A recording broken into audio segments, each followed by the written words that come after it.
जियो financial में भी तेजी है। हालांकि ये इस तरह पहले देख चुके हैं। 350 रुपये वाला भाव है फिलहाल शेयर का। ब्लैक रॉक को स्पॉन्सरशिप के लिए सेबी से मंजूरी मिली है। हालांकि ये खबर पुरानी है, पहले आ चुकी थी, लेकिन सेबी से ये मंजूरी आई है। ये नई चीज है। म्यूचुअल फंड कारोबार करने के लिए जियो फाइनेंशियल ने ये ज्वाइंट वेंचर किया था। लेकिन निश्चित तौर पर कोई भी अगर पॉजिटिव डेवलपमेंट होता है जियो फाइनेंशियल को लेकर तो बाजार उसको पॉजिटिवली रेट करेगा उस पर। गौरांग सर, जियो फाइनेंशियल 350 रुपए, क्या ये एंट्री पॉइंट है?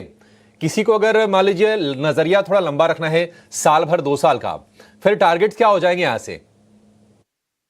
414 415 के लक्ष्यांक है अभिषेक, फिलहाल जो हमने निर्धारित किए हैं जियो फाइनेंशियल सर्विसेज पर।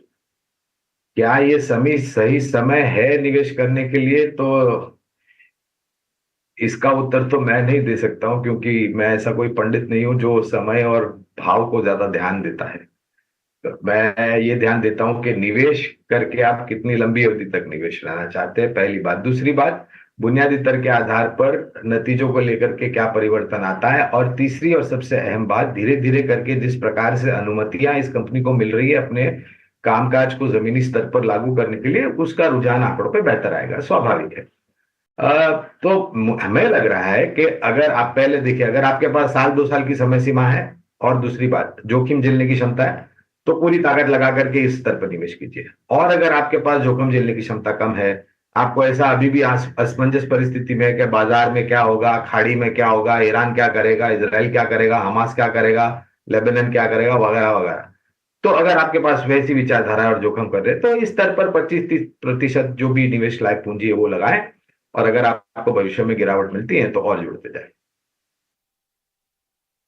ठीक है, देखिए बाजार में तो जोखिम जब बढ़ते हैं तभी मौके भी बनते हैं।